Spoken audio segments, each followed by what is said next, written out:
విశాఖ ఉక్కు ఆంధ్రుల హక్కు అని ప్రతిపక్షంలో ఉంటే మాట్లాడతాడు.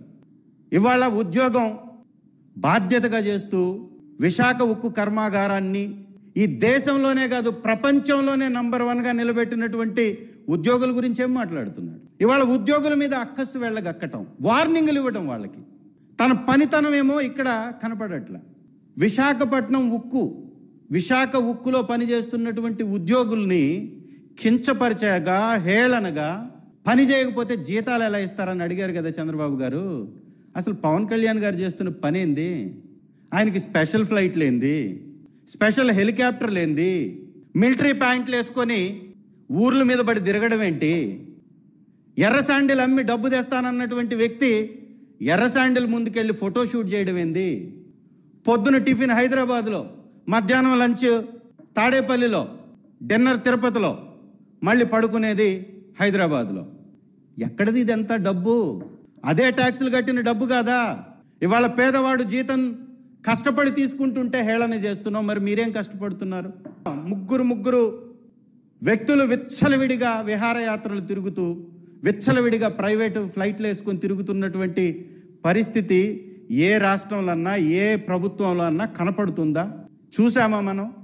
చలో, ముఖ్యమంత్రి గారంటే బిజీగా ఉంటారు, చాలా షెడ్యూల్స్ ఉంటాయి కాబట్టి రోడ్డు ప్రయాణం చేయలేక, చేస్తే సమయం సరిపోదని హెలికాప్టర్లో, స్పెషల్ ఫ్లైట్లో తిరుగుతారంటే ఒప్పుకుందాం కొంచెంసేపటికి.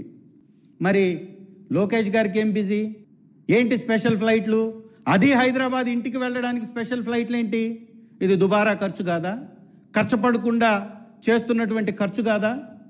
ఇవాళ పవన్ కళ్యాణ్ గారు ఎప్పుడో 1968 ఫారెస్ట్ గజెట్లో ఉన్నటువంటి ప్రైవేట్ భూమి మీదకి వెళ్ళేసి ఫోటోలు తీశాడు కదా.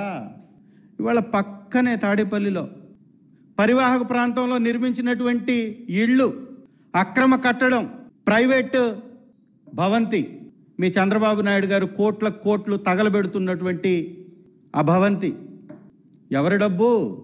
నదీ పరివాహక ప్రాంతంలో అక్రమంగా నిర్మించినటువంటి ఆ ఇళ్ళు నీకు కనపడలేదా? దాన్ని పైన నుంచి షూట్ చేయకూడదా? కరకట్టపై ఉన్న ఇళ్ళు నీకు కనపడదా? ఎక్కడో ఎన్నో సంవత్సరాల నుంచి, తాతల తరం నుంచి వచ్చినటువంటి ఆస్తి మాత్రమే నీకు కనపడ్డదా అక్కడ? అంటే ఇది డైవర్ట్ చేయడానికి. హిందూపురంలో వైఎస్ఆర్ కాంగ్రెస్ పార్టీ ఆఫీస్పై దాడి జరిగింది. నిజంగా ఆ వీడియోలు కానీ ఒక్కసారి చూస్తే కలిచివేస్తుంది మనస్సు.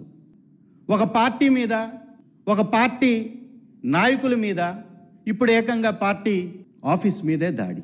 విచ్చలవిడిగా బూతులు తిడుతూ, వందల మంది అక్కడ ఉన్నటువంటి వారిపై దాడి చేస్తూ, ఫర్నిచర్